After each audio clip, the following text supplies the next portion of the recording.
the first thing that I'm gonna do is I'm gonna show you all my shortcuts, all the buttons, what they do, what the function is, and after that I will show you how you can change and make your own Loupedeck settings. So let's first start with the knobs up here. 1, 2, 3, 4, 5, 6, 7, 8. So I give them all a function.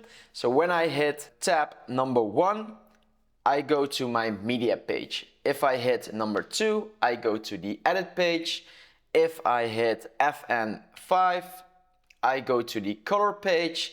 If I hit 6, I go to Fairlight. And if I hit 7, I go to the deliver page. So let's go back to the edit page. And another one that I set is 8. And if I hit 8, I will go to big screen and back to normal. So the reason that I didn't give the cut page and the fusion page a function is because mostly I work in the edit page and I don't work in the cut page. But if I need to go there, I just use my mouse. My numbers 3 and 4 have a different function because when I go to the edit page, right up here, we are now in the edit page, and I want to go to the next page of all of my shortcuts that I use specially in the edit page, I simply hit 3, then I go to the next page.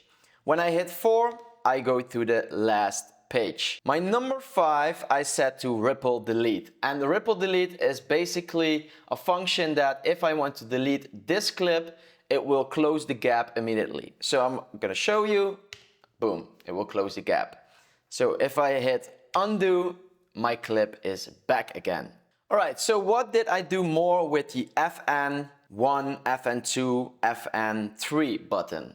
If I hit FN1, I will go to my media pool. If I hit FN1 again, I will close my media pool. If I hit FN2, I will open up my effects tool. If I hit it again, I will close it. If I hit FN3, I will open up my inspector tool and I can start to work in here. If I hit FN4, I will open up my mixer. So now let me show you what I did with all the knobs. When I want to go frame by frame to the timeline, I can do that with this one. Just have an eye on these numbers up here. If I go to the right, you really go frame by frame, so it can go really precise to my timeline. If I want to go to the timeline a bit faster and he will skip like I think 5 or 10 frames, I have set this knobs to it.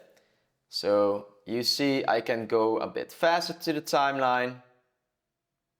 And I specially install these knobs next to each other because when I'm working, I most of the time work like this or this. So I have these hands next to each other. Then if I want to go really quick to the timeline and want to go from clip to clip, I install the knob here and that will basically go to the next clip. Let me go to the left, bam, bam, bam, bam, bam. Let me go to the right, so you can go really quick to your timeline.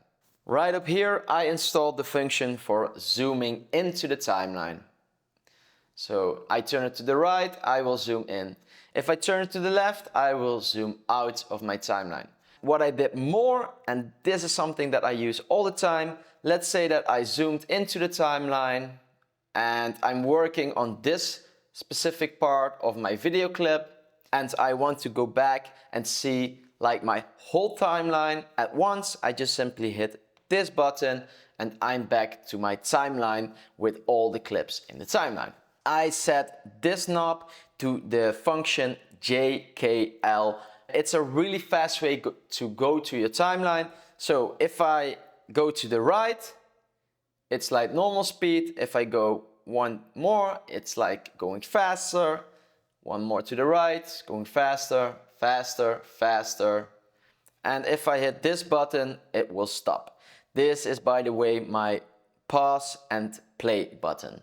So let me tell you what I did with this knob right here. Because now let's say that I am working on this timeline and I want to have this clip going a little bit to the right. Okay, I simply turn this button and you see, I will zoom in a bit. You see that I can just change this clip frame by frame to the right or to the left. I set all of these to a color. Okay, I have the purple color, I have the yellow color, and I have the pink color. Pretty easy to remember. Then I go to the right knobs. When I push it, I have the green color.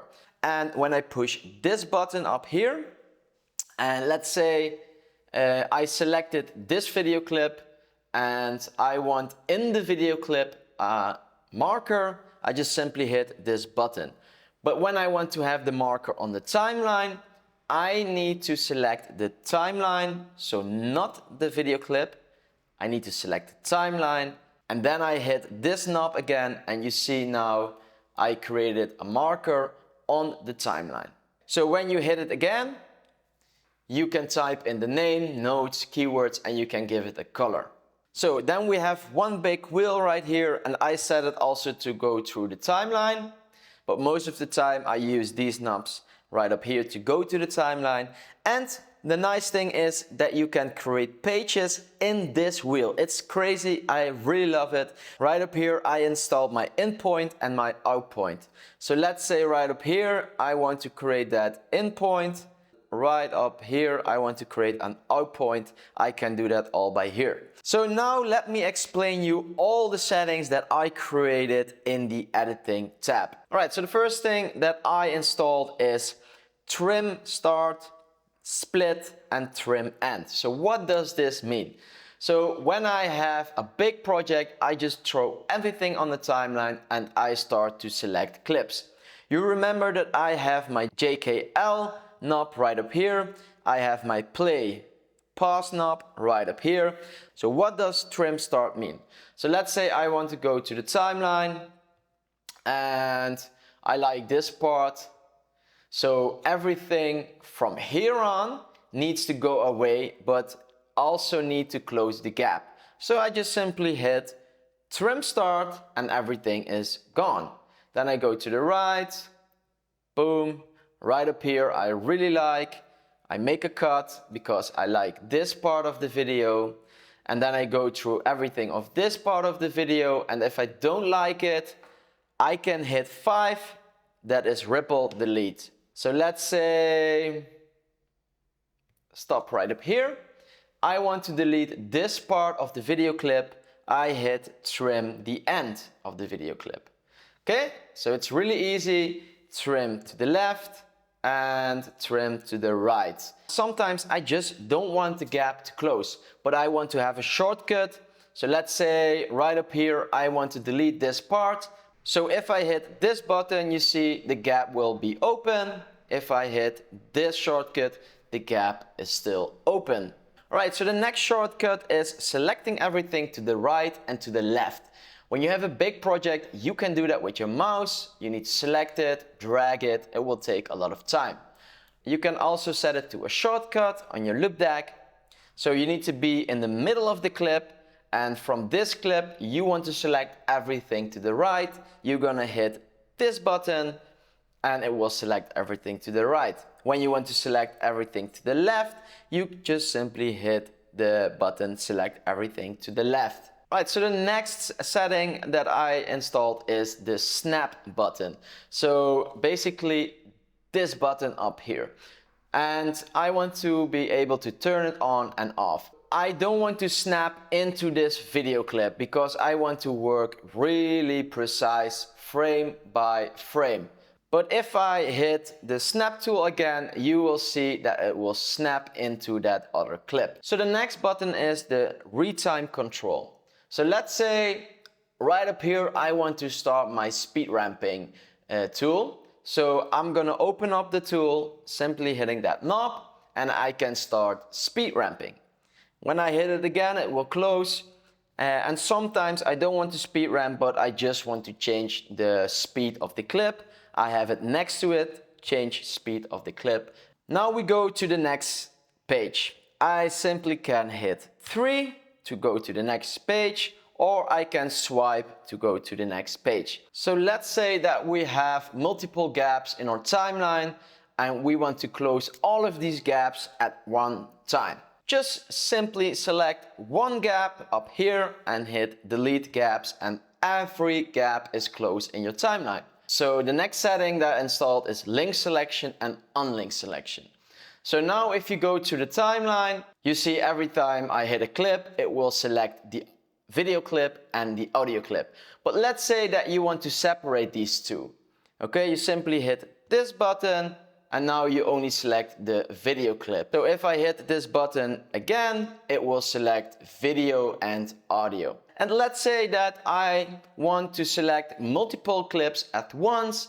I just simply gonna select these clips and then hit link clips. So now if I go to the timeline and go to the right, I selected all of these clips.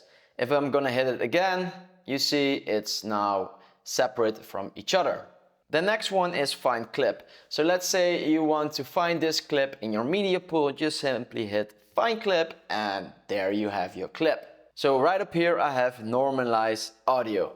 So I'm gonna select my audio clip and I want to normalize it to the Netflix standard. If I'm gonna hit this button, watch what happens here. I'm gonna hit it, boom, and it automatically normalized my audio clip. The next one is based on waveform. So what does it mean? Let's say you recorded a sound on your camera, but you also recorded that sound on an external microphone. So how to link up these two files? So just simply select this audio file and the other audio file and the video clip and then hit based on waveform and it automatically snaps into that waveform. Right, so the next one is a new count point clip. So let's say you want to create out of these two clips and audio clips, you want to create one clip. Also known as nesting in Premiere Pro. You're gonna select everything and you're gonna hit new count point clip, give it a name, 1, and then you have created one video clip out of these 4 clips. The next setting is full screen viewer. We are now in the full potential of DaVinci Resolve, but if you hit it again, you see that I can use my buttons from my PC up here. If I want to go to full screen window again, I'm gonna hit this button and I am in the full screen potential of DaVinci. Another cool shortcut is the loop. And let's say that right up here, I want to see this transition over and over again so that I can really feel how it looked like. So how can you do this? You're gonna create an in point and right up here, you're gonna create an out point. You're gonna select the loop function and now you activated the loop function. And now I'm gonna hit play the loop in and out and you see it will play the loop constantly in and out. So the next shortcut is really helpful when you are working with proxy clips in DaVinci Resolve. So let's say this video clip, I need to have it in proxy mode. Just have a really good look to what happens here. If I hit proxy mode, you see this icon will come up. Now I am in proxy mode. When I want to go back to my camera originals, I have also a function for that. I hit camera original and then you will see this icon will disappear. Okay, go back to my proxies, go back to my camera originals. And then we go to the last tab, that is number 4. I have only one and that is swap the clips towards the left and swap the clips towards the right. I want to have this video clip all the way here. I just simply swap it to the right, swap it to the right. If I want to go back, swap it to the left, swap it to the left, or all the way to the front. So let's go to the last part of the Loupedeck settings. I want to move my clips up and down. How can I do this? Hit this button and I will simply move up. And if I want to go down, I hit the down button. Okay, I'm working in the middle of my project and suddenly I want to go to the beginning of my project and I want to create something over there. I hit the left arrow, and if I want to go to the end of my project, I hit the right arrow. Now sometimes I still use the right button on my mouse, okay, to go to some settings up here. I set this button to be my right click on my mouse. If I'm in the timeline, I can past and past insert. that's pretty helpful. Another cool shortcut is the copy attribute shortcut. Let's say that I changed the zoom setting in this video clip and I want to have that same zoom setting for all of these video clips. So I'm simply gonna select this video clip, hit FNC. Now we copied the setting and now I want to import the zoom transition in all of these clips. Okay, now I go to the clips, select everything to the left, gonna select FNA, that will open up the paste attributes tool, and then I'm just simply gonna select what I want to import in that video clip. I want to import the zoom scale and I'm gonna apply it. And now all of these clips have the same zoom function as this clip. Before you're gonna set any shortcuts in the Loupedeck, you want to be sure that you customize your keyboard customization in DaVinci Resolve the way that you want it. And you can change it really easy by double clicking on it and changing to the key that you want it. Alright, now you have it, all my shortcuts for the Loupedeck CT, and now I'm gonna show you how you can set your own shortcuts. We are now in the Loupedeck software, and the first thing of course that you want to do is you want to select which device you have, because you have different devices, but we have, or I have, the Loupedeck CT, and this is very helpful. You can import some presets that will just give you a really good starting point with all the settings and icons, and then you can tweak it by your own workflow. And then right up here you can start to manage your workspaces. So when you're in the software right up here, it's very simple. You can go to your editing pages and you can make a plus button and you can create a new page. I don't know how many pages, but a lot. And then if you want to create a shortcut, you just simply hit these three dots up here. You're gonna create a custom action. You want to create a keyboard shortcut, and you can type in the name of the shortcut, and then you need to type in the key of the shortcut. So Control, Shift, Z. So when you created a shortcut like this, ripple cut, Shift, Control X, you're gonna drag it and put it in this tab right up here. And this way you can fill up this page with your shortcuts. If you want to change it, you can put it around, and if you want to delete it, you're gonna unassign it. Alright, so all of these knobs have two functions. So if I hit 2, you remember I went to the edit page. But if I hit FN2, I will go to my effects library. Also the knobs, you remember, also have two functions. You can shuttle, so you can turn it to the right or to the left. Or if you push on it, you can set it to a color. Then you have this button. This can also have two functions. If you just simply hit the A key, you remember we went with the clip up or we moved down with the clip.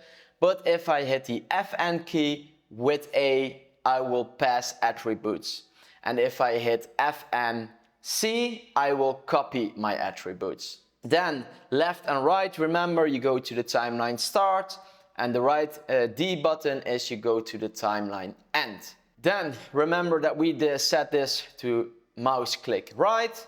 And now let's go to the wheel button, because this is really cool. If you click on it, you see that I created an in point and an out point. This is the wheel button, and this is just simply going fast to my timeline when I turn it to the right or to the left. But remember that you can create multiple pages, and if you hit the plus button, you can choose between these templates. And what does it mean? Right up here you have one button to change, two buttons to change, or you can even select 3 functions. So let's say I want to select 3 functions and hit OK. Now you see I can set all of these buttons whatever I want. So let's say that I want the first function is to ripple cut. Then I want my third function to be delete gaps, delete marker as my last function. If you want to import something that has to do with your wheel function, like you need to turn it. You see this icon, you also need to import something with this icon. So if I want to import this shortcut, fast forward, it cannot do it.